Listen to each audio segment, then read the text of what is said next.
Welcome to Here for the Health of It podcast. We have a great show for you today. We have Perry Orth, who's a former USC quarterback. He talks about all of his quarterback stories. Now he's training future quarterbacks. He also talks about his company where he's the vice president of Right to Bear, all about insurance. He talks about the Second Amendment, and it's a great show.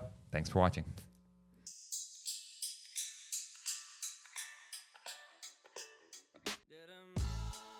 Hi, everyone. Welcome to Here for the Health of It podcast. I'm Dr. Randy here with Dr. Tom. As always, thanks for listening, following, subscribing. We have all of our stuff on Instagram and Facebook. You can see reels and clips there.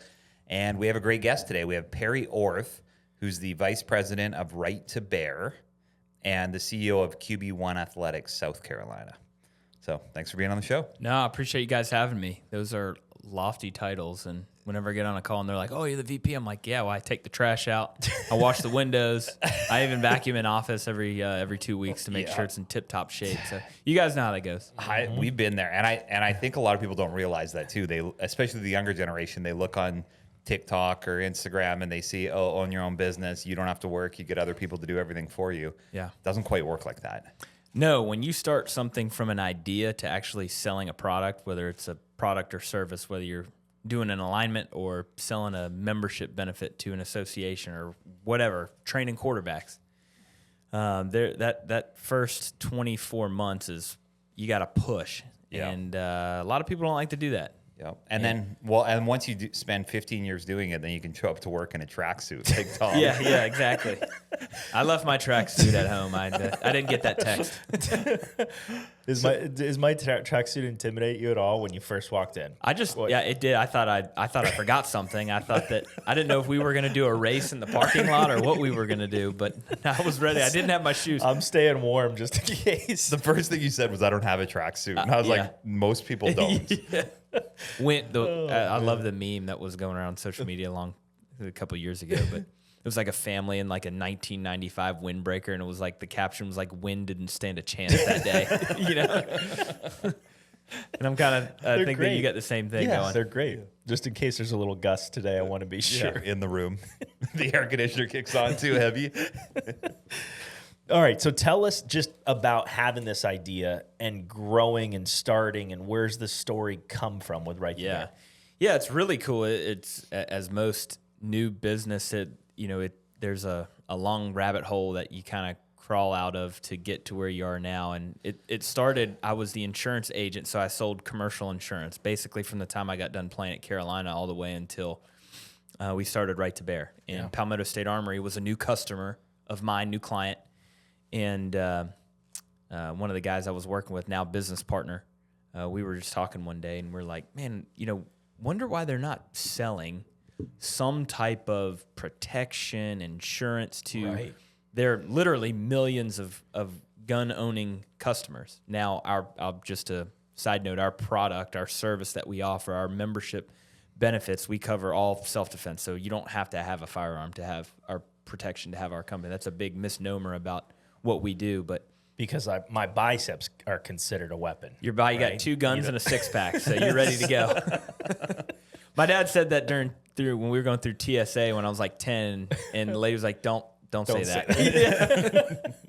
But no, so we had the idea, and honestly, we brought this idea to the owners of Palmetto State Armory, and as not trying to like pitch a business, it was hey, we think we could bring value by even offering or extending this idea to you guys. And one thing led to another, and they were like, "Hey, we want to start a program, but we know nothing about insurance. We're in the manufacturing and retail space. You guys are the insurance guys. So how can we start a program?" Well, one thing led to another, and we started a business in conjunction with them, and we call it Right to Bear. And so we started that in July of 2021. Took us about 3 or 4 months to develop the product to get out to market. So our first policy at that time we sold was on Black Friday of 2021. Okay. So yeah, we tried to do all we could to get it out for like the big holiday season, which in the firearm industry, that's when 70% of the sales are made during that time. Right. What did the policy look like? Yeah. So it was an insurance policy. So it was which might not mean a whole lot to you guys or folks listening, but we were regulated by the insurance departments. We had an insurance carrier that was backing us. It was, if you use your weapon in self-defense and you need criminal or civil protection, you have X amount of coverage. And so we did that for about 8 months, and we realized that the market in this world of our competitors, they were offering more of a legal service type product that had unlimited civil and criminal legal protection, but it didn't offer any indemnity. And what that means is, if you get in a car accident and your bumper breaks and you owe $2,000, right? The insurance company is going to fix it and then pay all the bills, right? Completely fix you as if the incident had never happened. Well, the market just was not super favorable to it. So I'll be honest, I tell everybody all the time, our first 8 months was a grind. We had no idea what we were doing. Right. We had the wrong product. We were going about selling the wrong product the wrong way. So it was really it was some dark times. We were trying to figure out what the hell are we doing? Right. Today's episode is brought to you by our sponsor, Columbia Family Chiropractic, with 3 easy-to-get-to locations, one in Forest Acres, which is by Trader Joe's, one in O'Neill Court by the DMV, and one in the Northeast by Sand Hills. You'll be sure to have somewhere near you.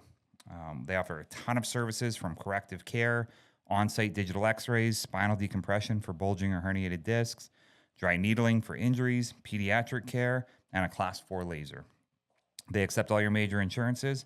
And if you mention this ad, you'll get a discount on your first appointment. Check out their website at cfc4health.com or Google Columbia Family Chiropractic. That's cfc4health.com. I was a successful sales agent, insurance agent in the commercial world. My partner with 35 years and was one of the best at some of these insurance carriers, like national insurance carriers, knew who Frank was. And like, this guy knows how to sell. Right. And so we made a pivot to kind of change our product to look more like what the market wanted, which was lower cost. So our price is $165 a year, $15 a month, whereas before the minimum was $20 a month for $240 a year. And then we did it like an a la carte option where you can add multi-state, where you have coverage for or protection for you and a spouse, or potentially a child if you so added to your plan. You can get bail bond protection. So if you were thrown in jail using defense, we'd pay up to $100,000 for that. You get coverage in other states, including your own. And so we packaged it in the form of an association. So you get all these other benefits as well. You get training and education in your member portal. You get discounts to a couple other partners. So we've kind of put this all-encompassing package together for not only the gun owner, but your everyday American, right? You see it all the time of stories where people are needing to use their firearm, or really a lot of our claims that we've had have never involved a firearm. It's all been, wrist, hands, feet, bat, whatever you need. We've even had, you won't like this story, but it's pretty interesting. We had a claim where a gentleman's girlfriend was on drugs, like way over she was going nuts, and she was attacking him in the kitchen with a knife, and he grabbed whatever he could, ended up being a full bag of avocados, and smoked her across the head. No way. Knocked her out. And it's crazy because then the person that gets hit then calls the police and says they've been assaulted. Yes. And then our member's getting thrown in jail for 2 days. Right. And then when that happens, they call our emergency hotline, get an attorney on the phone immediately so they have the attorney-client privilege. Yeah. And then they can tell them what happened. Then our attorney will represent them through the case, maybe if it goes to trial, maybe if it doesn't.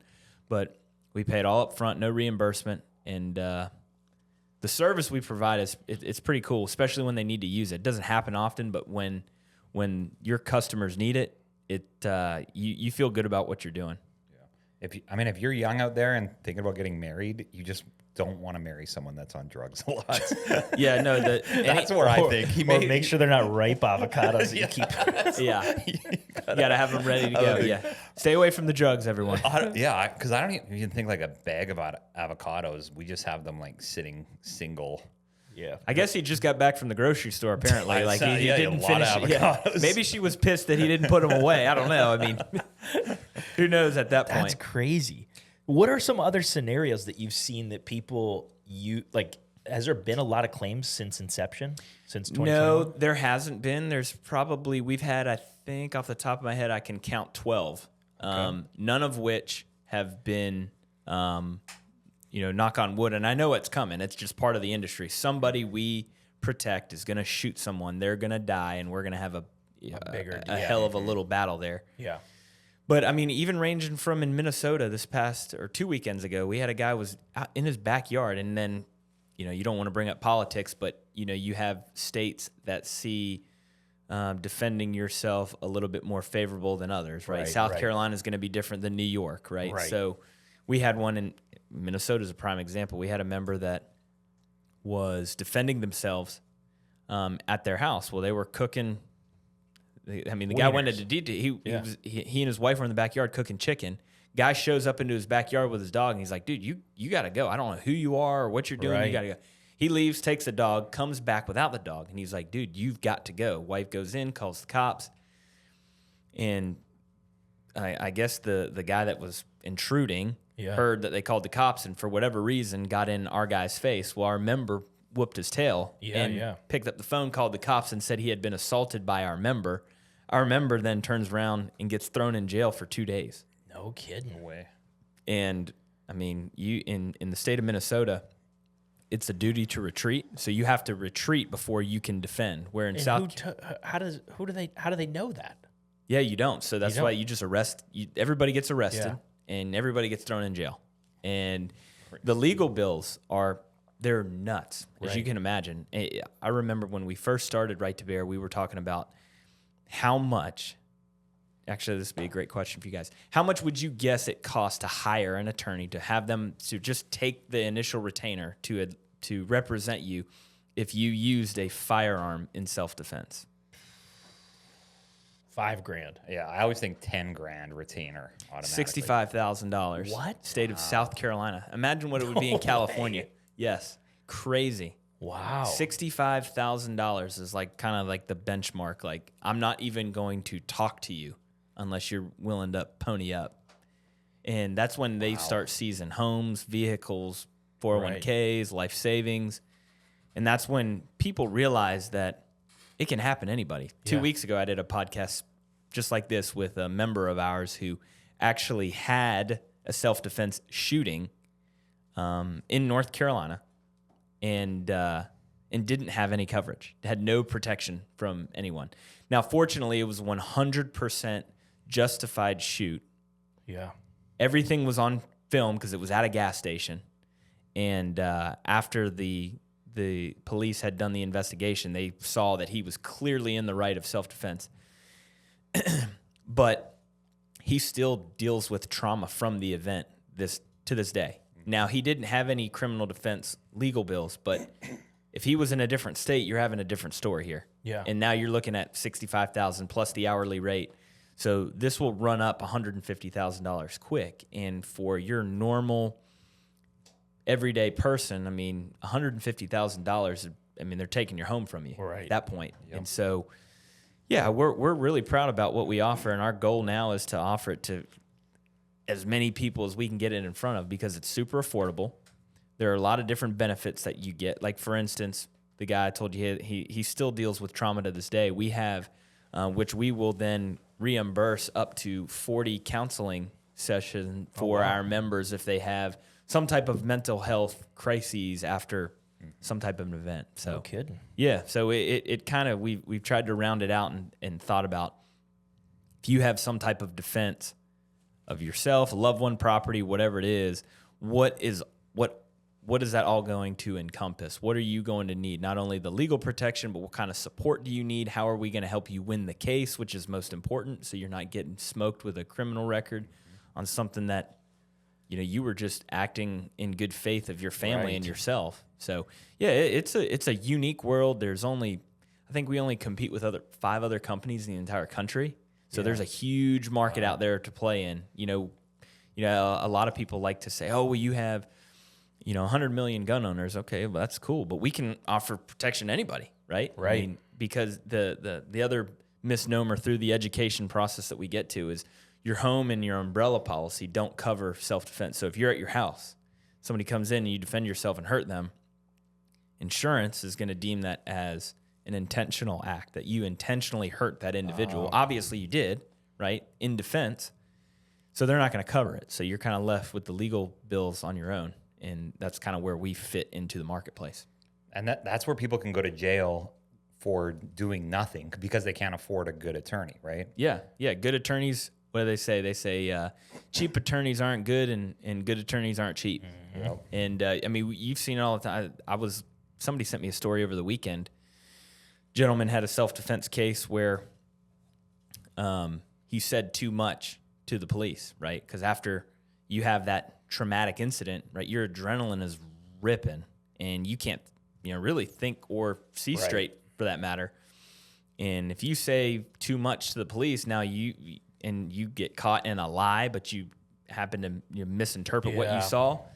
So not only do we protect, but inside, when you become a member, you can log into our member portal, and we have educational materials that not only we give out to the people that we sell the product to, but they have access in our member portal of saying, hey, if this happens, here's what to say. Call 911. Call the police. Call Right to Bear. You get on the phone with the attorney. The attorney will help you and walk and guide you through what you need to say to the police, right? You have the right to exercise the right to an attorney and counsel without saying too much to him, to the law enforcement. And a really cool thing about what we do too is we continue to dive into it is, when you call that hotline number on your member ID card that you get, an attorney's going to answer the phone. So you have attorney-client privilege immediately to then discuss what happened. So that phone call can't be subpoenaed, right? If you called a call center and said, hey, this, man was wearing a red shirt and I shot him, but it ended up being a lady wearing a blue shirt, right. That can be then recorded and said, well, you said you blah, blah, and you get in big trouble where that phone call with us is protected immediately. Right. That's wild. So, I mean, we had the Sheely the attorneys on here, and they do a segment called STFU Fridays, which is like shut the... And so in any criminal case, they just say, don't say a word. Yep. Like, just be completely silent. So it's nice that you're saying they would you speak right to a lawyer, and then what if there's somebody around you that hears you speaking to the lawyer? Can they document? They could technically, but so you just need to be in a private. Yeah, you need to make sure that you're private. Yeah. You need to make sure you're by yourself, where you're able to be in a controlled setting, think as clearly as you can, because the attorney is going to take whatever it is that you talk about right then and there, and then they're going to revisit it in 48 hours once you've had time to digest it and get back into a state of equilibrium, and then they're going to go back through it. And then if you're in jail, and you selected the bail bond rider, if you'll call it that, Right to Bear will actually pay for the bail to get you out. Yeah, if you so choose it. Nice. Wow. Is there a family policy? Like, there is. Oh, there is. Nice. Yeah. So if you get your spouse, and your child, right, and so you talk about the child protection. If they're at school and they're getting bullied, right, and they're pinned up on a locker and they decide to whack. Right. Hit them with a backpack, whatever, and now you're stuck with it, or your kid's getting sued for whatever. We protect that too. So Sweet. If you take all of our add-ons and you package it all together, it comes out to be about, I think it's $455 a year, and so the family plan is $380 a year. So you can get protection, which would be you, spouse, kid, in all 50 states, $100,000 of bail, and and then the protection for your kid. So what are the other cases? Can you speak to some of those ones? Yeah. No, I mean, all the way from, like I said, so we've talked about the avocado deal. We've talked about the Minnesota deal. Yep. Cooking chicken, and next thing you know, you're whooping some guy's butt, and now you're in jail. We've had an incident in Texas where it was a road rage incident. One of our members just accidentally cut somebody off, just like I'm sure I did on my way over here, right? Not realizing it, and you're driving down the road, and she just noticed that this person was following her, and I think they got stopped at like a red light, and like she pulled up next to him and was, no, whatever. Yeah. She was like, hey, sorry. They keep going, and she then pulls back behind him, and our member pulls off the side of the road, and sure enough, the other person pulls off the side of the road. And for some reason, our member pulled off the side of, like, literally the road, parked the car. The person with the road rage did the same thing, got out of the vehicle. Wow. Goes to the front window, like they're sitting here like this, and this person, I guess, is just having a horrible day. And, you can get in trouble with the brandishing of a weapon. You can't point and do that like, hey, you better back up, right? Or else you're going to jail if you're that. You can't do that. But I think that our member showed the fact that there was a weapon in the vehicle. And 2 weeks later, our member was, she was a, oh my gosh, what did she do? Anyway, they showed up at her work, cuffed her, took her to jail. What? Yeah, 2 weeks later, because the individual that had the road rage called and said that, X, Y, and Z license plate brandished their weapon after they cut me off on the highway and went out and got a warrant for their arrest. And listen, you catch the right DA, and when I say the right, I'm talking about literally the wrong DA, the district attorney that wants to bury you, especially, with firearms. It's very political, very controversial. You either love them or you hate them. There's not exactly a middle ground. I mean, there is always a middle ground, but a lot of people either love them or they hate them. And when you get somebody that hates them, they hate them, and they're trying to put them away, and they're trying to make a case for it. And so what we've done is we've tried to provide our members and our attorney network with some really, really strong not only strong criminal defense, but they're also 2A folks. They're proud of the Second Amendment that you have to exercise the right to own a firearm. And obviously today, in that world, it gets blown way out of proportion, right? If you look at the Second Amendment and what it was for, it was to protect from government tyranny, right? Not so, you could go pistol whip people, but at the same time, it's for your protection, and that's what it's for. And so people don't like that for whatever reason. So I just got my U.S. citizenship earlier this year. I'm from Canada. Nice. And so I had to learn, basically the entire Constitution. Yeah. And it's interesting when you really start reading all the details of it, that I think most people haven't even read the Constitution before. In fact, when I moved here, there was a bunch of people that didn't even know the national anthem or the Pledge of Allegiance.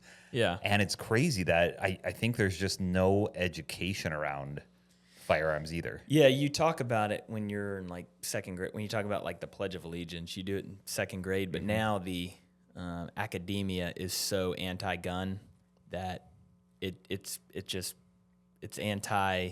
It's odd. I don't really know where it's all going here, but it's not. Right. It's certainly not is how the founders of the country intended it to go. Really, the country that we now have, that we see every day because of what we do and being related to the firearm space, we are turning into the country that the reason those people left in the first place, to go do something different. They didn't want that control and that overseeing of the government and all these rules and all this stuff, that they wanted to go to a new land where they could do their own thing and have the freedom to exercise it. Are there schools in the country that you know of that support or discuss or have classes on guns? I don't know. And that's another a private thing point or anything? to your case, is that the education on firearms is so limited, and not only from how to use them properly, but what are they made for? Why do we have them? Why do we have access to them? Why are we allowed to? It's just somebody gets shot. It's like, ban the guns. It's like, okay, well, it's probably not going to happen, right? Because if they attempted to do that, I mean, you're talking about another potential crazy, massive civil war, which, I mean, I'm sure there are some countries out there would love that, Right. but yeah, it's crazy. I mean, the and that's a lot of it. Like you said, the lack of education from the Constitution to why the country has done certain things. And you look back and obviously no country is perfect. America certainly is not, with many different things, but they've progressed. I feel like we've progressed in a really positive way. But some of this stuff that people are throwing out there is just kind of off the wall a little bit. It's wild what's happening. Yeah, when you start seeing requesting to be a cat in a classroom and asking for a litter box. Yeah. I mean, all of that stuff and the just believing that you're one thing when you're not. It's just so much. It's not. It goes beyond politics at this point. It's like there are people that have some serious issues. And it's like, now I sit back and I think, like when I was in high school or middle school, the kids that were into politics. If you were into politics in high school, that's completely fine, and don't take this. Yeah, as Randy was. disrespectful. He was a big Yeah, politics. clearly.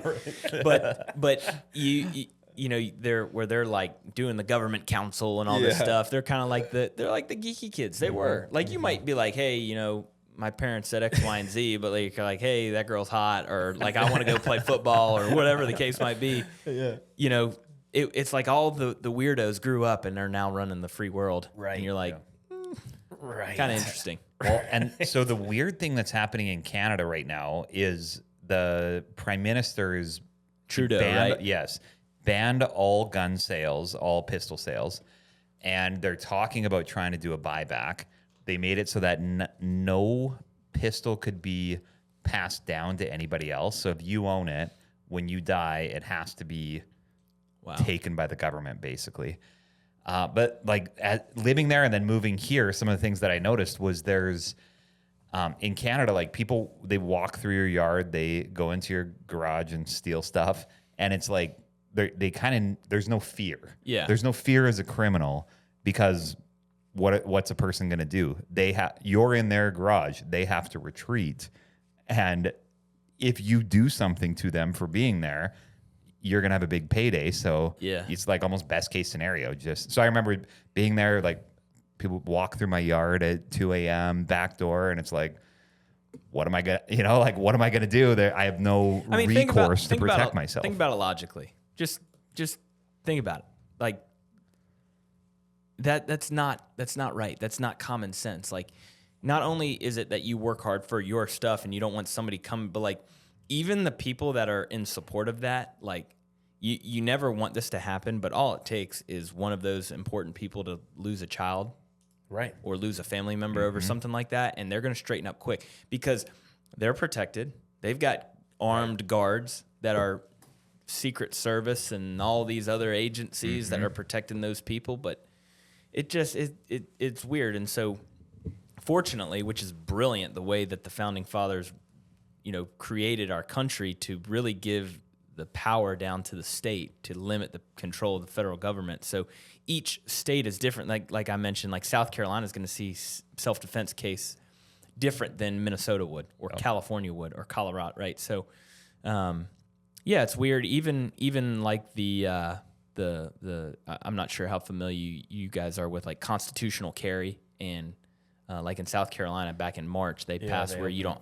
Yeah, you can open carry and you don't have to have a permit, where you have two sides of the equation. You have one that is like, I can't believe they're going to let these people carry guns without getting a permit. Then you have others that are saying, we don't need a permit to exercise our right. Now, I do believe that there should be some formal training required, but the problem is you don't want the government forcing you to do it. But then at the same time, you get your license and you have to pass a driver's ed class to qualify for your license, and then you have to carry insurance when you drive it too. So that's a whole nother discussion. That the problem is you have the more conservative minded folks, they don't want the government telling them to do anything. But in theory, which we at Right to Bear recommend, is regardless of where you live, whether you have to go get a permit or not, you should still, owning a firearm is a big responsibility, and we're proud that you do. But you do need to go and get training. You need to know how to use it. You need to know your state laws if you use it on somebody. And you need to know and prepare yourself for if that day comes. And then if you do all of those things and you have Right to Bear, you're going to be on the better side than if you wouldn't during a self-defense case. And train your family in what to do if they see one or they're around one, especially kids. Like I have 10-year-old and 7-year-old daughters. Like, we're teaching them all the time. If you're at someone's house and you see one, you get away from it. You tell an adult. And if you see one and you're not at someone's house, you don't touch that thing. You tell someone and you get away from it. Yep. But if they don't know what it is, if it's like a taboo subject in your house and then they see one, they're curious about it. They're interested. Yeah, and that's it's everything. It's the preparation, it's the training, it's all there. There's a big responsibility of owning one. And obviously, being in this space, I 1,000% believe that you have the right to own it, but I also believe you should have the personal accountability to train yourself and your family on, number one, how to use it, because you hear of horror stories all the time. And then if you are a well-educated, trained firearm owner, your first instinct and instance that if somebody threatens you, you're not just going to pull out your gun and shoot them, right? You know your first responsibility is to try to, bring the tempers down, right? What was the buzzword they were using back in COVID? I can't think of it. De-escalate? Yeah, de-escalate. Thank you. You have to de-escalate as best you can. And then if that individual takes that action step to then harm you, then you need to do what you got to do, right? But it's not, oh my God, I'm scared. Here comes the gun, and just let me start just opening a can on my front door as this guy. That's not smart. And you can get yourself in some big trouble. Like you think, oh well, he was in my house, but if you shoot him in the back or anybody you're toast, right? Even in South Carolina, and so that's another awesome thing that we do with our association is we try our best to every month we have a new wave of content that goes into our member portal for people to learn, train themselves on different laws that they need to know. We have reciprocity maps of like, hey, if I live in South Carolina, where can I carry a firearm? Yeah. And, what other states can I carry, right? And that's the other reason we advise that people go and get a permit, go and take the class, right? I think South Carolina, it's 5 hours long. It's a half of a day. Go in the morning, be done by lunchtime, on a Saturday morning. And now you can legally carry your weapon across state lines wherever it so is appropriate, where in South Carolina, the majority of states you can carry. But like the big ones, like if you have it in South Carolina, you can go to North Carolina, Virginia, Florida, Alabama, Mississippi. There's reciprocity. And so now you're doing everything the right way. You're protecting yourself. You're getting trained. You understand the legal requirements and what is needed of you. If you had to use it, and everything that comes forward when you own a firearm. Yeah. When you want to carry it too. I guess I want to touch on constitutional carry a little bit more. Do you know the rights of a business? Say a business says you cannot come in with your weapon. What is the legal, like what if you wanted to? Yeah, so is there any privacy? Yeah, so businesses, they have the private property. You have the ability to say, you can't carry a firearm in here or not. Now, if we're in here and you guys deem that you didn't want any firearms in the building, which you might not, it doesn't really matter, whatever.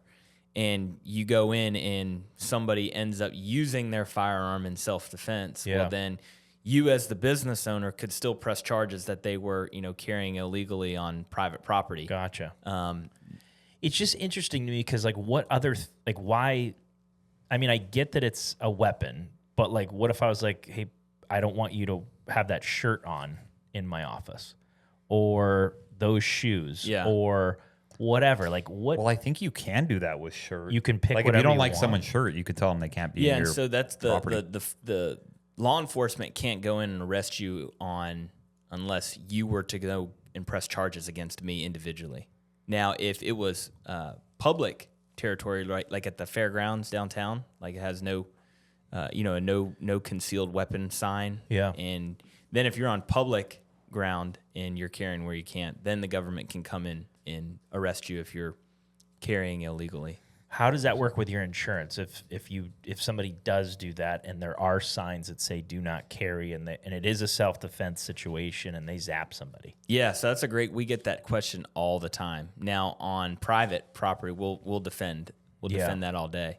Now we have run into some issues legally, but what we have come to the determination is, I'll give you the long-winded answer and then it'll kind of make sense.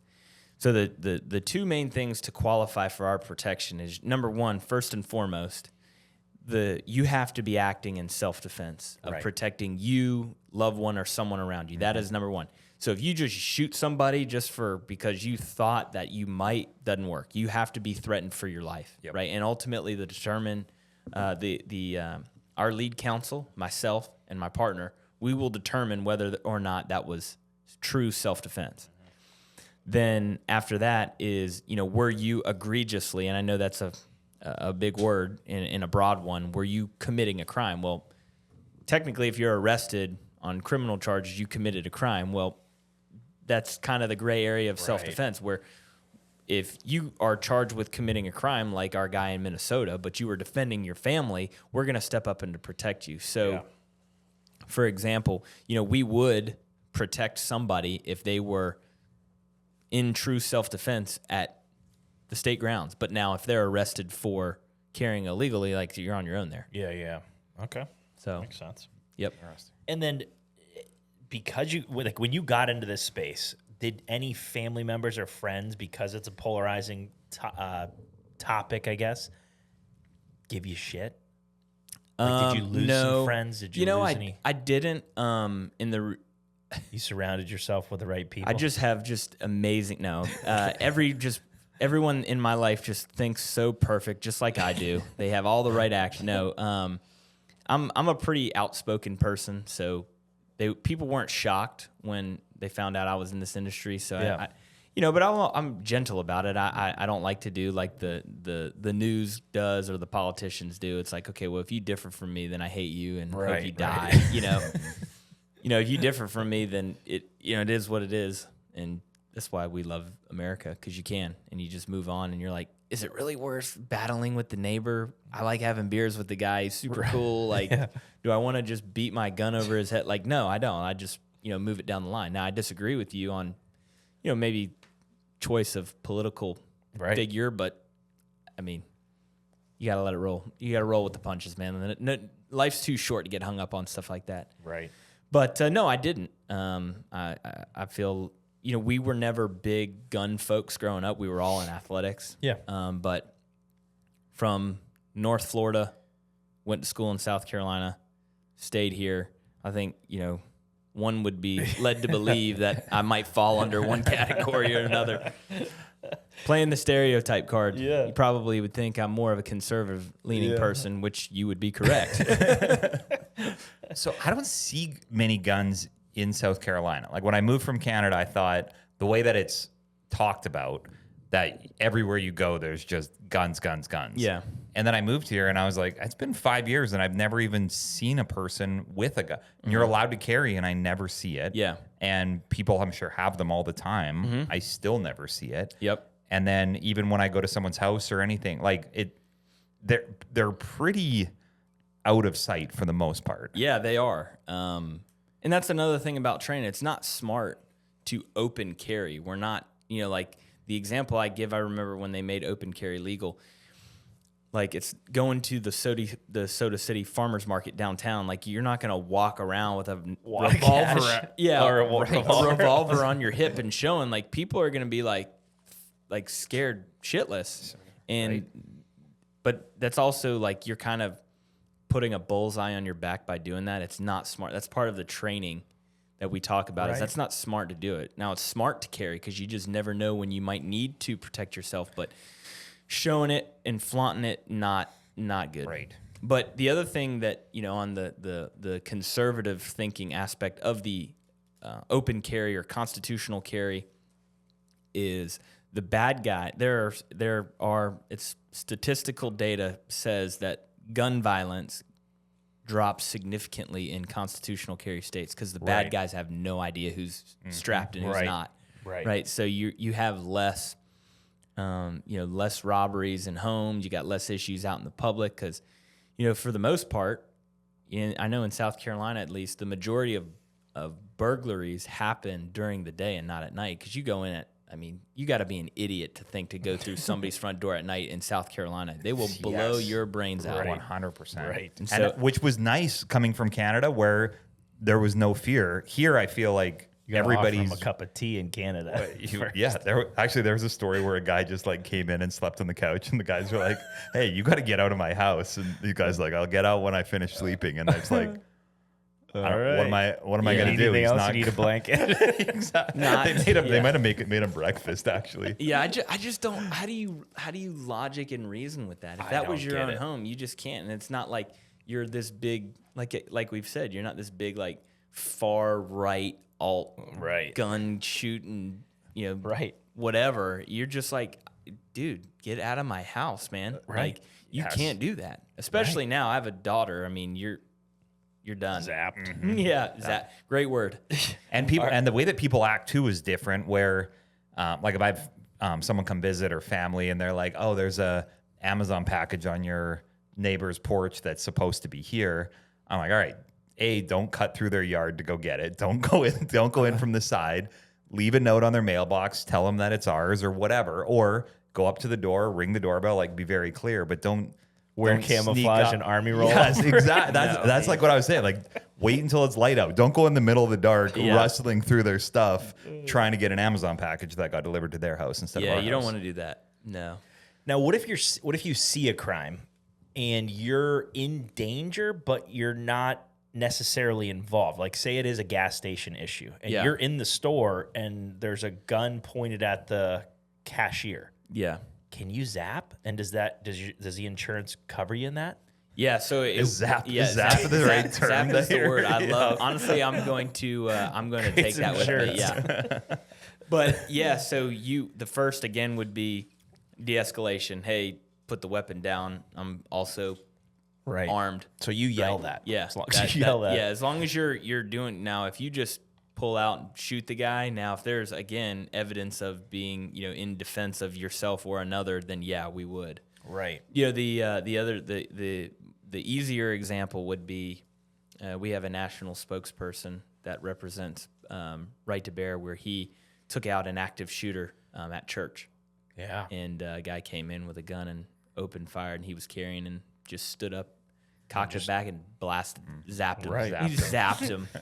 And now, he's a national spokesperson for Gun Owners of America, which is a large organization that helps lobby on behalf of gun rights for all Americans. And yeah, he's a powerful guy.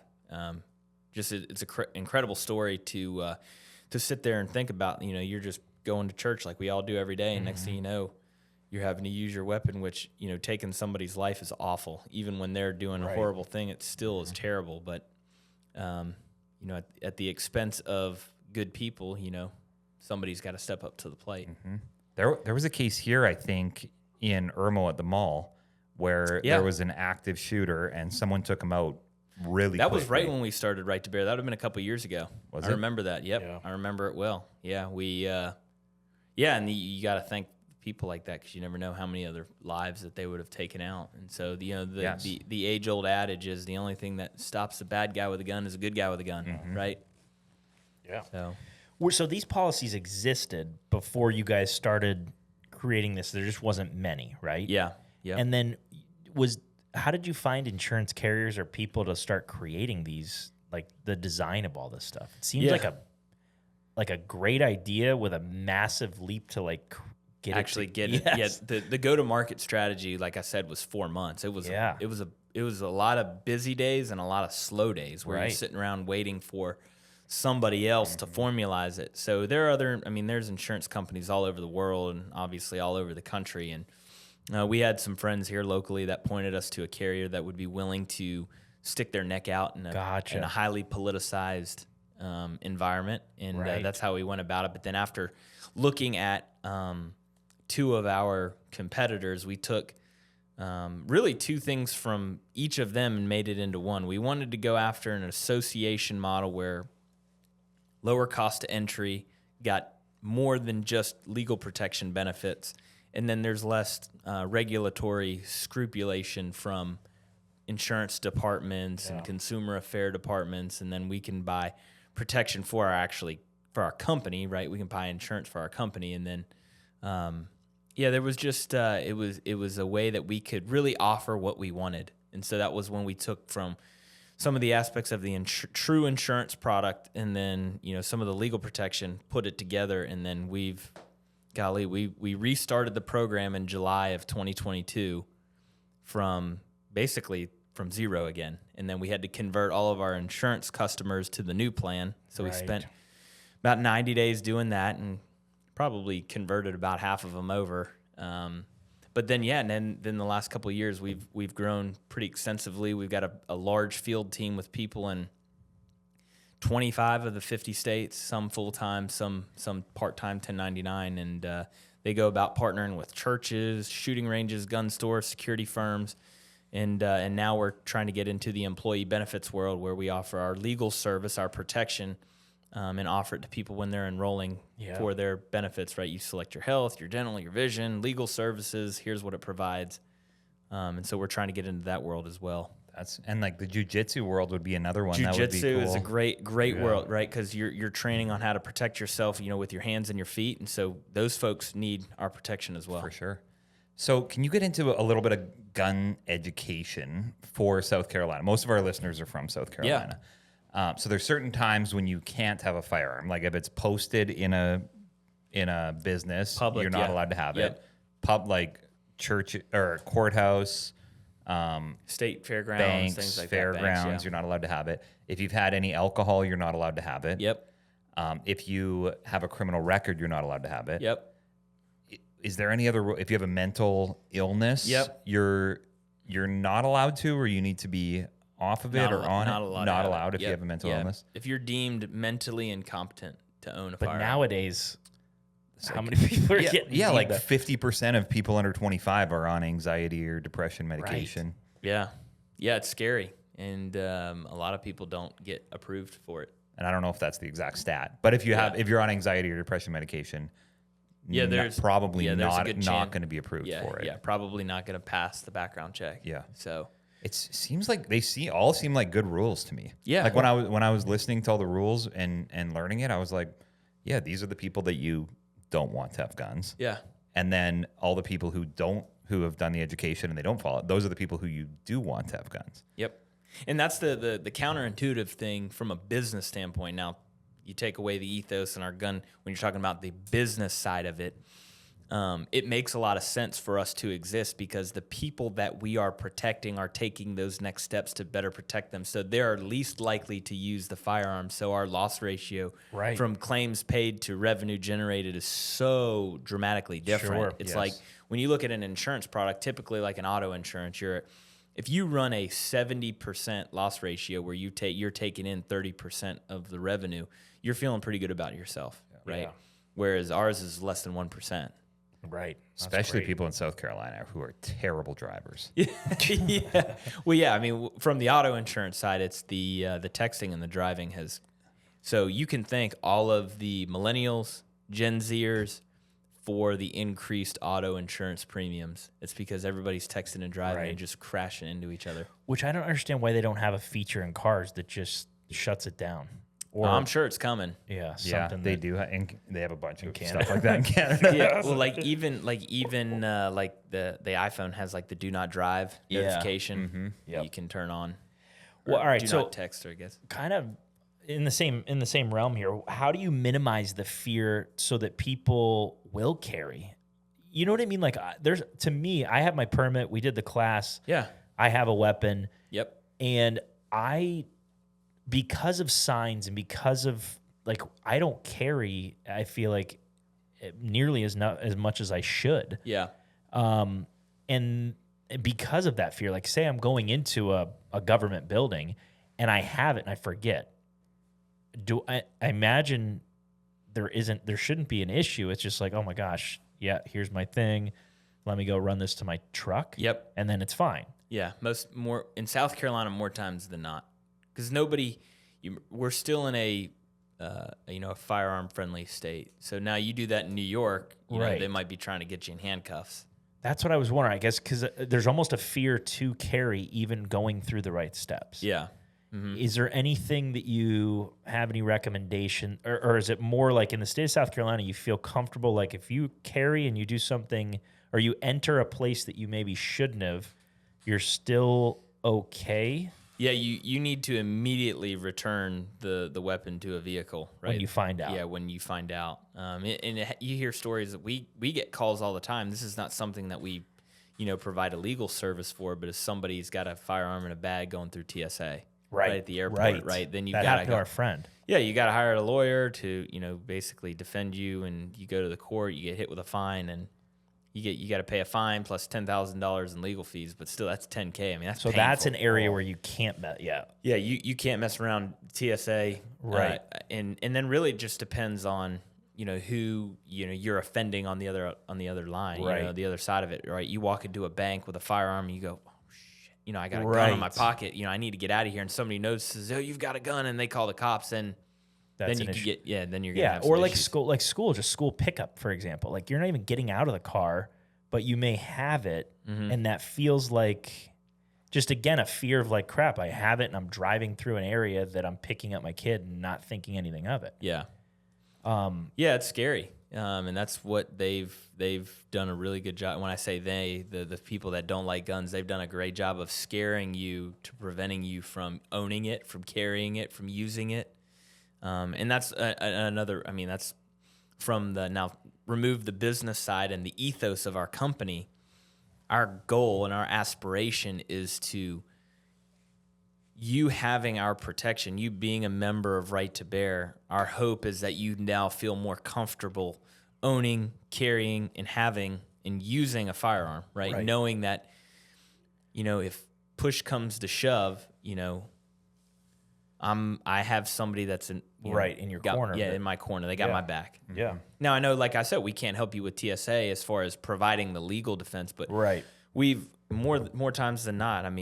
Somebody calls in, I'm locked up because I brought my bag, my gun was in my bag through TSA. We'll point them to an attorney that can represent them the best way we know how. That's got their best interest at heart, and it's not just like, okay, Google criminal defense attorney, gun, airport. No, we have, and more times than not, our own attorneys in our network will represent them. We just won't pay for it.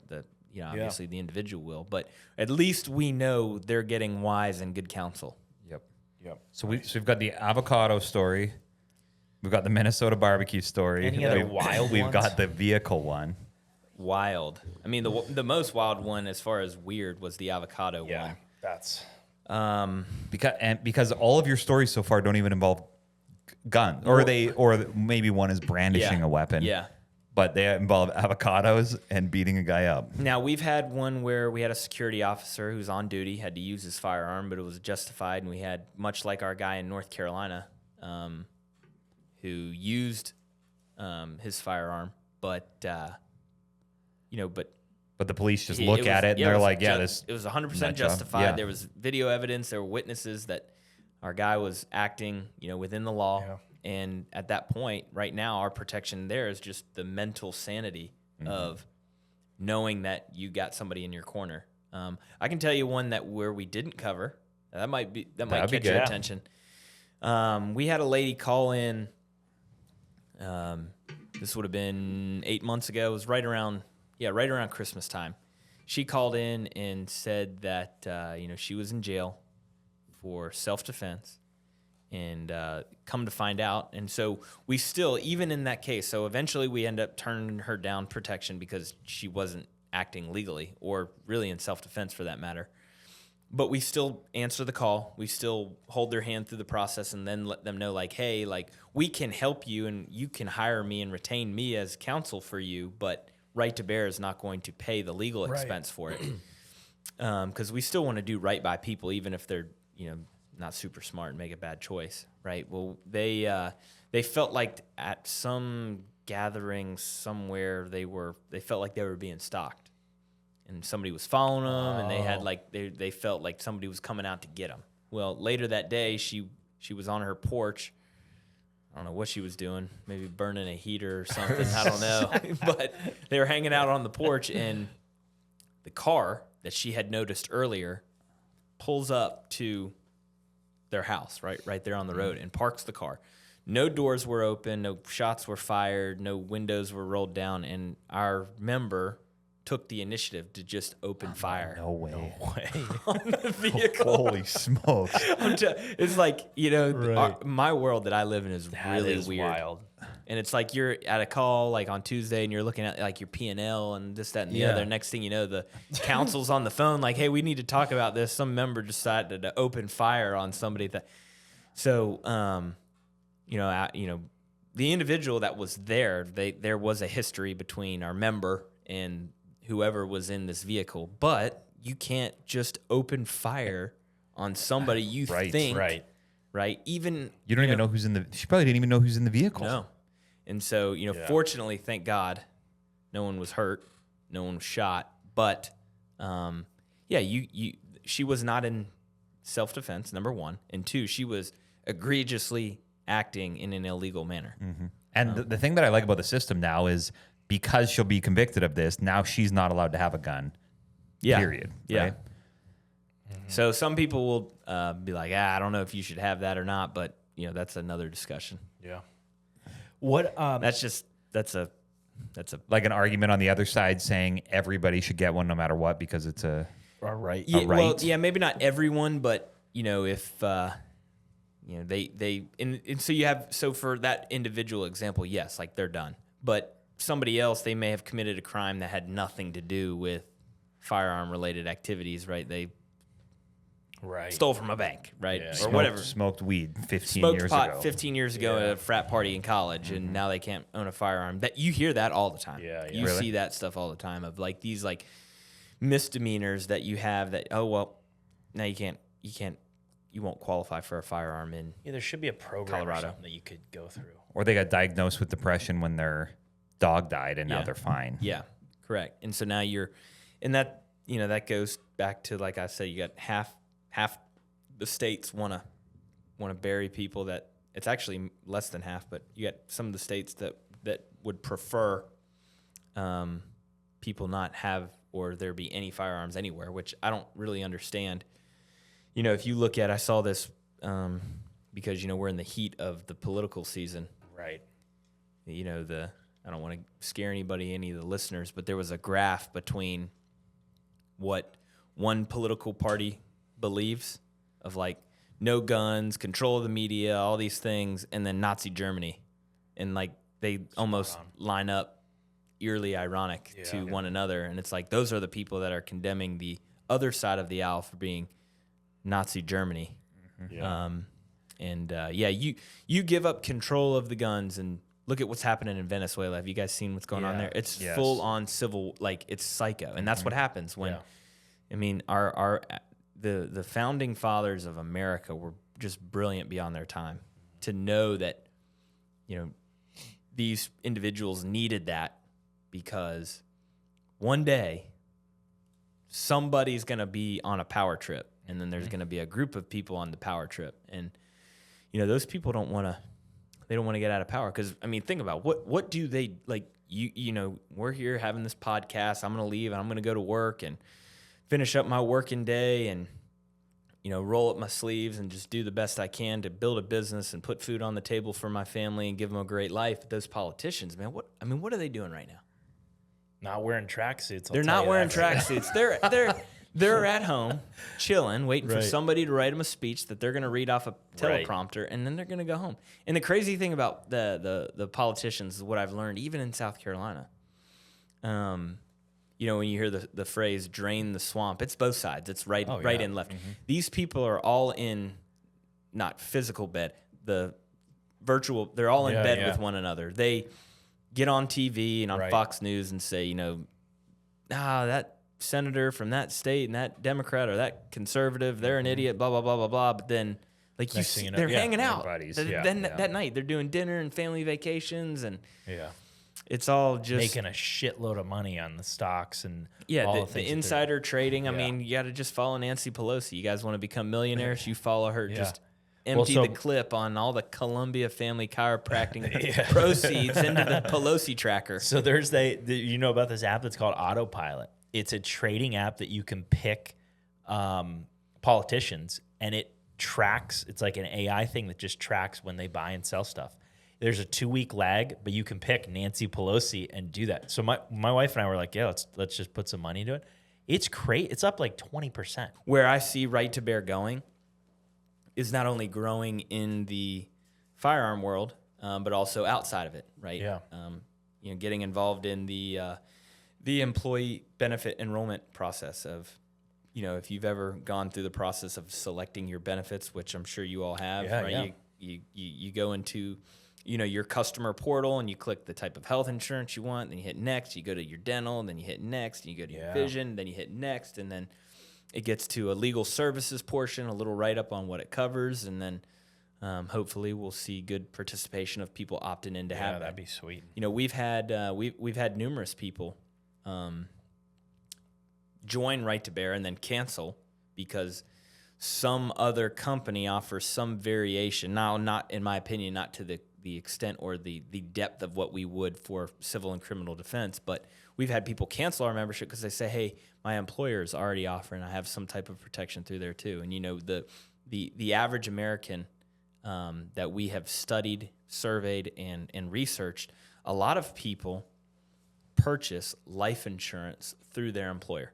Yeah. They don't go out into the private market and buy it through like a standard insurance company, right? And so if we can, we tie our product to life insurance pretty frequently, just because it's financial. You're protecting financial assets. Now, if somebody's killed, heaven forbid that happens, or someone dies, obviously we don't pay anything for there. But there are aspects where somebody has to sell you life insurance. You don't just go online and buy life insurance like you would sneakers, right? Right. So what we've done is we've tried to tie those two as being similar products. Well, when we're finding out that a lot of people are purchasing life insurance through their employer, it only makes sense that we then begin offering it to people through their employer. Mm-hmm. Yeah, nice.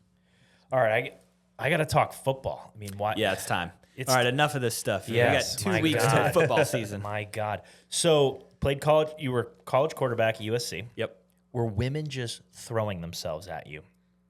And Shannon, Shannon one of them?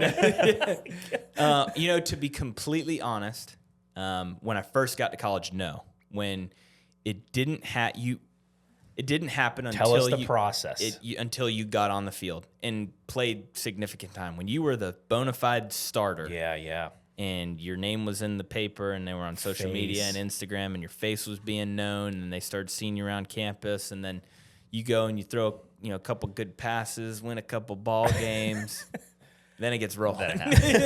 Now, we're called what in hockey? It's puck bunnies. Would it be called cleat chasers? Yeah, Is that? cleat chasers. Yeah. Okay.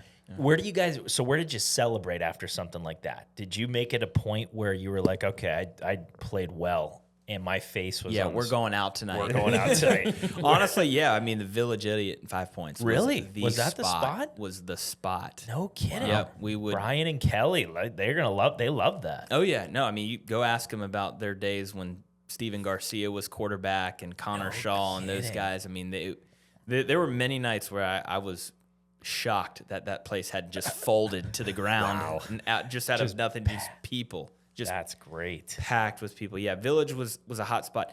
The other place that we went to started getting more popular towards the end of my college tenure was it was a bar called Cover 3. It's where Jack Brown's Burgers is now in 5 Points. Jack Brown's Burgers. I haven't been there. I just don't go to 5 Points enough. I mean either. I live in Shandon, so we go by there and we go out every night. I'm just kidding, but we're still ripping with the college kids. But no, they have a great burger shop there. But that used to be a really good spot where we would consolidate after the big W and Love that. party your tail off, and you'd try to be. See, it was different. So I got the opportunity. I played for Steve Spurrier. Then I was on the team when he resigned. So then Sean Elliott took over. Yeah. Then Will Muschamp came in. Oh, yeah. Coach Spurrier, we did not have any practice or meetings or anything on Sunday. When Coach Muschamp came in, we had our meetings and practice on Sunday, off on Monday, right? And so Saturdays was like, hey, you had the big win, you went out, but you had to keep it a teeny bit under control, or else it was going to be a painful day of meetings and practice. Yeah. But I mean, at 20, I was 22. You go out and you don't have to be in the building till 3 o'clock. So you have the morning. You hammer $15 worth of Waffle House and Pedialyte, and by 3 p.m. you're ready to roll. And so you just missed the name, image, likeness stuff altogether. Yeah, I did. It Sucks. Yes. Yeah, it does. I mean, I wouldn't have been, a millionaire from it, but do I think that I could have, made certainly into the six figures? Yeah. Being the starting quarterback, my story, I was a walk-on that ended up earning a scholarship and starting. Right. I could have leveraged that well. I worked at Publix for a year when I was in college, and maybe could have leveraged, free groceries forever or something, Or just not work there and been a spokesman for them. Or I mean, you never know what that could have turned into. Or, you hear about the kids now or getting these NIL checks that the collectives raise money and then pay the kids. And you're seeing these kids that suck. Yeah. They're not good players, but they're getting $5,000 a month, and $5,000 a month in college. I remember when they put me on scholarship and I was getting $400 a month, like our cost. I thought I was loaded, and $5,000 a month, and then they take that and they use that money and they go and lease a vehicle, and they're getting like Hellcats and G-Wagons and all this other crazy stuff. And the negative side of it, there was a player, and I don't think we need to talk about the gentleman's name, but there was a player on our team. He was a highly sought after guy of getting him to return. He returned, and then more or less bled an injury all season, and the collective had paid him $800,000 to return. He played then this past fall played a total of 35 plays the whole year, had another year of eligibility, and then leaves and goes to another SEC team. Oh my goodness! Wow. Talk about leveraging the system. Wild. And that's where the NIL stuff is crazy. The schools are the ones that ultimately lose. Now there are times where the kid gets screwed. Like I know a kid that the school basically was like, hey, we took you, but we don't want you anymore, and so you're done. You're off the team. Yeah. You're like, what do I do now? Changed my mind. Sorry. Yeah, it happens. And so that's when you're like, thank God for NIL. And, because if the school can do it, then the kid can do it too. But then you hear about, at this level, and you're paying a college kid $800,000 to do whatever position that he does, and he milks a knee injury that he could have returned after a couple of weeks and just says, I'm not worth it. Right. Did you guys have a football house, a party house off campus? Nope. No? Nope. No, we didn't. We had a couple people that lived off campus that we would party at there. But, at that time, 5 Points was the spot. Yeah, it was pregame, wherever, and then go. So wherever people were hanging till 10:30, 11, then it was going out until you were either cashing it in or the bars were closing down. Yeah. Did you guys hang out with a lot of athletes, cheerleaders, women's volleyball? Yes. Yeah. It was all the athletes, because at the time, now football has their own building, but we all used to eat and study hall and whatever together. So you got to know the other athletes. Well, if you're an athlete, you're probably going to be attracted to other like-minded, physically fit, attractive, in our side of the world, ladies. And I have no room to talk. I had more or less dated a tennis player, and then dated a diver for a long time, and then married, and now have a child with a beach volleyball player. So, yes, I mingled with the female athletes. What is the love story with you and Shannon? How did you guys meet? Tell us all that. So how it all got started was I knew who Shannon was. She actually dated a friend of mine that I played with prior. Oh, really? So, yeah. Football guy. Yeah, still a good guy. He was a freshman when I was a senior, so a little bit of an age gap. Yep. Great guy, great human being, great friend, even still to this day. But Shannon, her sister had just moved to, and this is a complete God thing, her sister had just moved to South Carolina maybe 3 days before this happened. I was at a BNI event that I was substituting for another one of our agents at the insurance agency I was working for. And so I wasn't in the group, was subbing for him. And Shannon's sister came, sat next to me. We just started talking. She said that she was with Shannon, and I was like, "Hey, I know Shannon. She dated Bailey. Yeah. You should all go to a Fireflies game soon." So that was actually the first time I met Shannon. She was there with her previous boyfriend, and I was we had a big group of people there too, and I didn't really think anything of it. And then when COVID hit, so fast forward, we we all kind of like collectively hung out in a group, but only a few times. And then when COVID hit, they shut down all the gyms. Right. Move Fitness was closed. I wasn't doing F45 then. Yeah, right. yeah. And so we ended up getting Shannon and her 4 other roommates, who was her sister, and 3 other volleyball players, had bought a bunch of free weights. And I think they had posted on their story them working out, and I messaged them like, hey, like, where'd you get the weights or whatever? And then I'm thinking in my head, like, yeah, like, I'm going to go and work out with a bunch of attractive girls. Like, sounds miserable. Yeah. See you tomorrow at 4:30. And so I ended up going over there and working out and becoming good friends with all of them. And then, and then it just, one day I just was like, yeah, Shannon's awesome. Not only is she attractive, but she's a great person who I could spend the rest of my life with. And it happened like so fast. It was like I had that thought, and then 4 or 5 days had gone by, and I was kind of just stewing on it. And then after that, like, I hadn't even taken her on a date yet, and I had made up in my mind. I was like, I'm going to marry that girl. Wow. And I called my brother on my way to take her to get coffee. And at the time, everything was closed, so I took her to Love's. Convenience store, the gas station at the corner of Bluff Road and 77 on exit 5. I was like, hey, let's get coffee. Where are we going? Hey, we're going to go to the gas station. First date. That's good. So we went and got some coffee from the gas station. Then we went and did like a campus walk at USC. Nice. This was in April of 2020. And I called my brother and was like, I'm taking my wife out on our first date. That's amazing. Yep. And then we dated for 7 months, and then married 8 months after that, and now we got a little girl. Nice.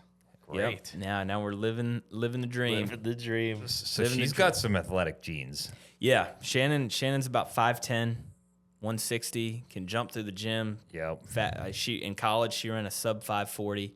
Wow. She can roll, and so we're hoping. Our daughter right now, I don't know how athletic she'll be. How old is she? She's 8 months. Yeah.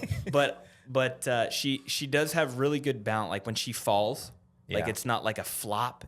She'll gracefully kind of just plop down to her butt. Yeah. And then she's good at turning, and she's already standing up. She'll be 8 months on Saturday, so she's wanting to crawl up into a standing position, and she's starting to walk or not walk. She's starting to try to like hold herself up and move her legs, and so she's showing athletic tendencies. Now, will she be an Olympian volleyball player? I have no idea. Mm-hmm. Maybe. Yeah. Great. And then do you want to touch on any QB1 athletic stuff that you're doing? So when when I got done playing at South Carolina, I love the quarterback position, still involved in high school football now. And then when I got done at South Carolina, I started private training quarterbacks, and still do it to this day. Nice. Even 8 years later, man, I love it. The quarterback position is so underserved because it is such a unique position that I'm not saying that you have to have played it to understand it, but you do have a level of not only experience but respect amongst other quarterbacks, having been behind the gun and having to slide up in the pocket, throw a dig route with somebody hitting you right up under your chin. And there's something about you having done it that other kids then respect, that like, hey, like he's getting on me for X, Y, and Z, but here's why. He knows that because he lived it, and he lived something that I want to achieve. It goes a long way. And then I love the mental side of the game that, 90% of the quarterback position is the mental side. Sure.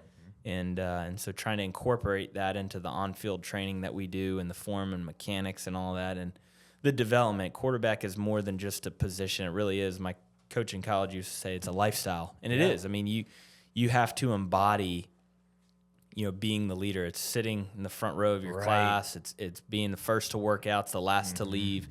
Hanging out with your teammates on the weekends. It's everything that it takes of being the lead. Because I didn't really realize it until I got done playing. But then as a coach, like, because of the position that you hold, people gravitate to you, or they at least look to you for your opinion. And if you don't embrace that, your team will suffer because of it. Sure. But if the quarterback is the true bona fide leader, whether he's the vocal guy or just the guy that kind of rallies everyone together, you got a chance to be good, regardless of the other people around you, because it'll make the other people better.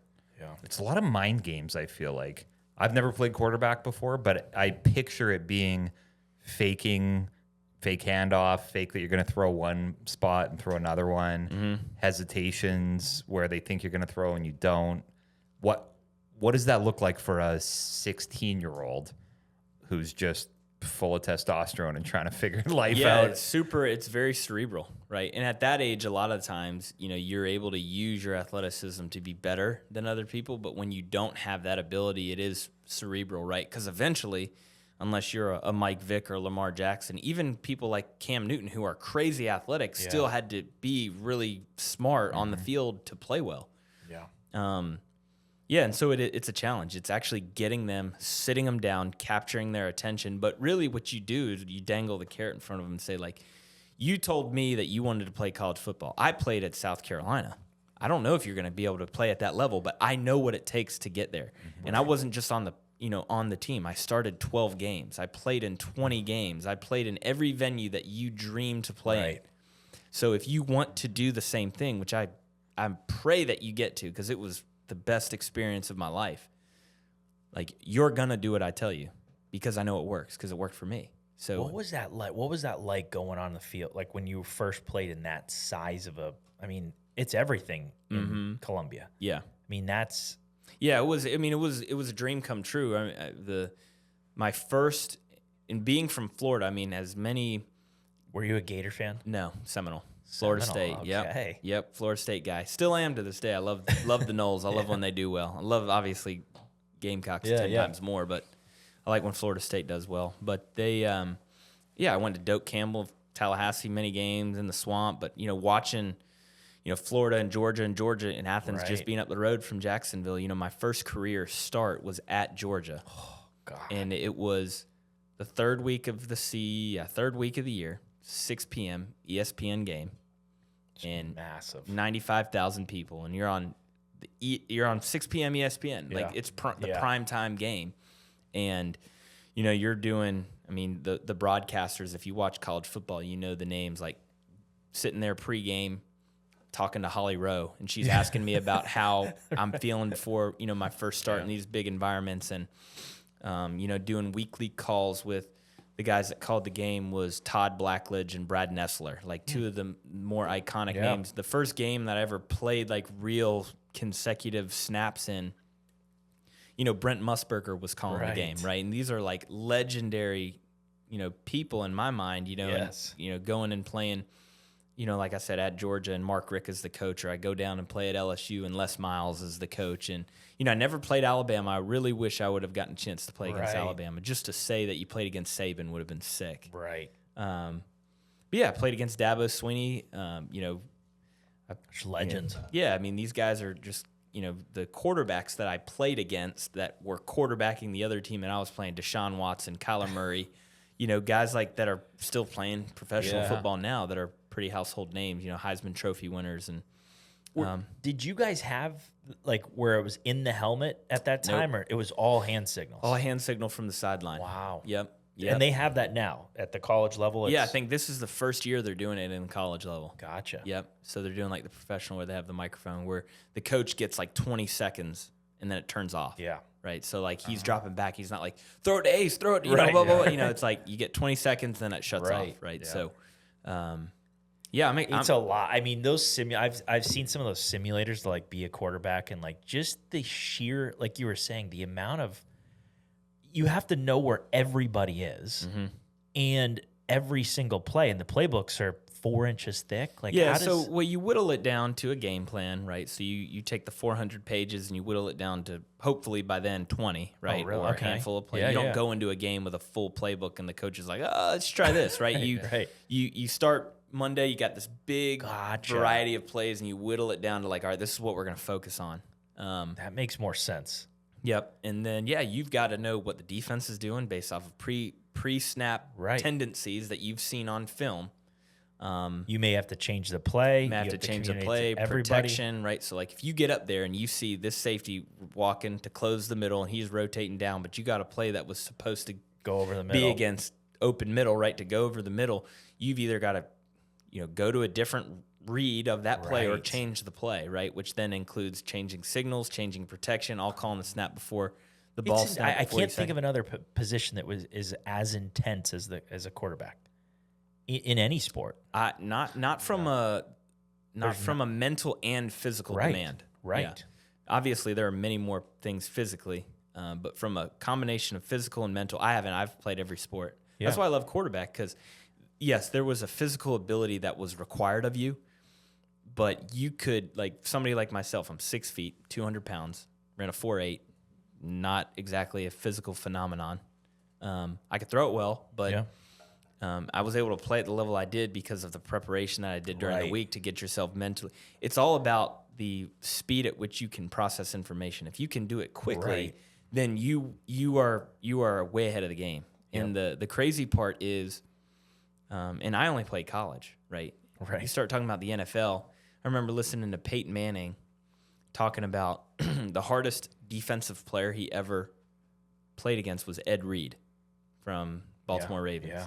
He said that, what did he say? He was talking about a play where he threw an interception to Ed Reed, and Ed Reed then it would flip back from Peyton Manning talking about that play to Ed Reed, because they both knew exactly. Because when you have somebody that's equally as smart as you but has more athleticism than you and then can dictate and mess with you, that's when it becomes a challenge. And so you had Ed Reed playing the middle of the field safety, and he knew based off of some alignment and some motion they did that Peyton Manning liked to look one way, pump, and throw back the other.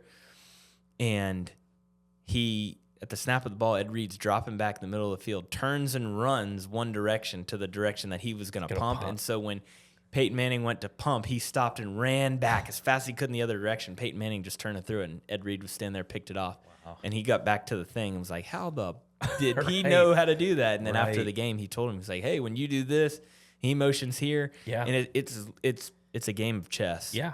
Yeah. Or poker almost. Too. Yeah. Yeah.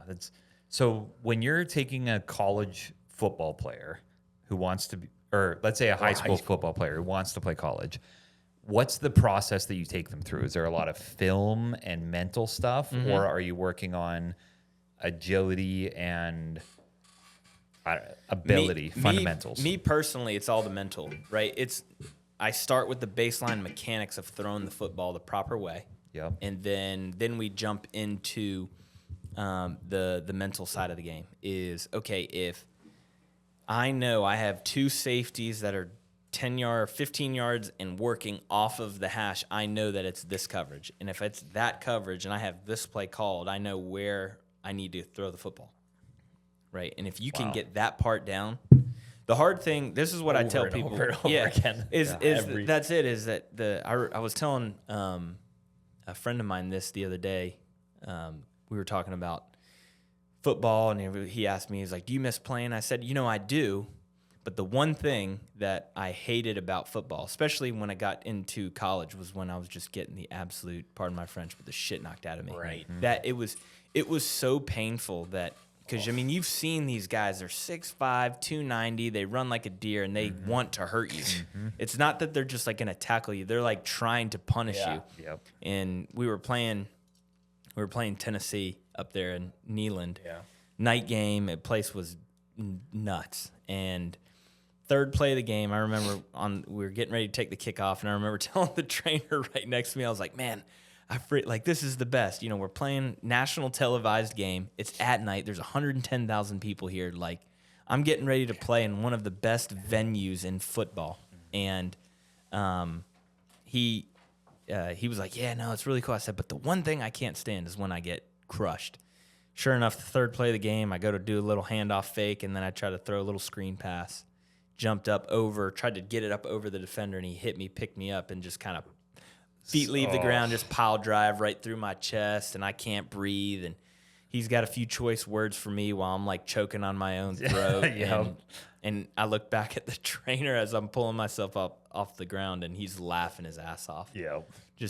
It was fun. It was a great experience, and it was a great experience for me to then relay to the kids to kind of get them to that mental and physical stage, because it's incredibly challenging. It's incredibly competitive amongst a bunch of kids that are vying for that one spot. Yep. So So it was a great experience. There's something about being young and just loving hitting people so hard. Yeah. I think back to how much I just loved hitting in hockey, and I don't have that feeling anymore. No. Like my desire to just run into someone as hard as I can. The reckless abandonment that you have to, even in a position like a quarterback where you're not the one delivering the hit, but you have to be willing, knowing that every Saturday that you strapped it up, you were going to leave 3.5 hours later in pain. Yes, you just were. Yes. And somebody asked me like a year ago, they were like, "Oh man, you're throwing it well. Would you ever consider going back?" And I was like, No, I would never, ever, even if I had the ability to, no. Yep. I agree. Because it just, no, too many people that need right to bear. That's and so this is my last thing. So the concussion world in the football stuff. There's some cool things coming down the pipeline, at least in the medical world that I'm seeing. Like there's a blood test now that you can do. They've got some AI learning stuff that will measure your eyes to see are they working properly. Where are you at with that? Do you think it's getting better? Do you think they're just talking about it but not doing anything? Yeah, it's come a long way. The quality of helmet that you have now in comparison to even when I played 8 years ago. I saw the other night in the preseason game, the running back for the Colts had one of those helmet shields on. It was like that additional layer of padding that sat over and on top of the helmet that had the Colts logo on it. So from the television, you couldn't tell, but it provided that extra layer of cushion, so when that contact happens, it doesn't. So they've created the helmets now to where it hits when the contact is made, the vibrations and the energy pushes out and up, right? So if you see those helmets that have kind of the holes all the way up the back, they're created to hit and then expand through there, whereas before it just would hit and the energy and the pressure would be captured in the head, right? And then your brain's jolting around, where now it's released outward. Interesting. And so, I mean, if you put a helmet on, you'd put it on, and obviously you'd feel it be heavy, but you'd the feeling of it on your head. You're like, this feels kind of good. It's crazy. They have advanced so much, and then now it's like, if you get your bell rung, it's probably going to be a penalty, right? So they've really tried to change the game for body shots only, leading with your shoulder, not your head. Right. Mm-hmm.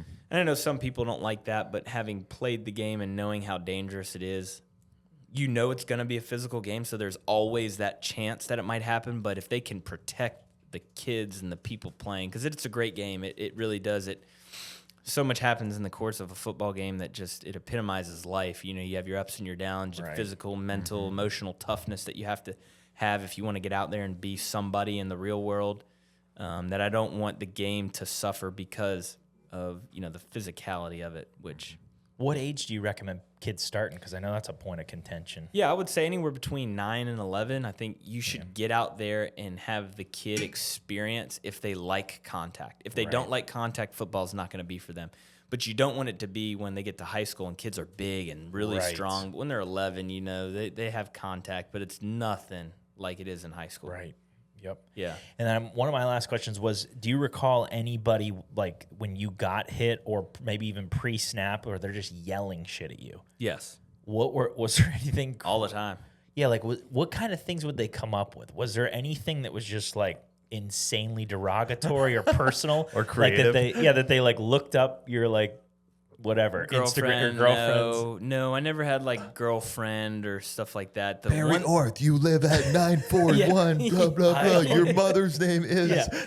I never had any kind of family stuff. And even if you heard people saying stuff about, but it was just all part of the game. I mean, what you see when NFL players are mic'd up is more or less what you hear. But the funniest one still to this day for me is when people would, use racial slurs to me as if I was the opposite race out on the field. And I was like, I mean, I got a good tan this summer, but do you really but it was more of a figure of speech than it was to be racial. Really? Yeah.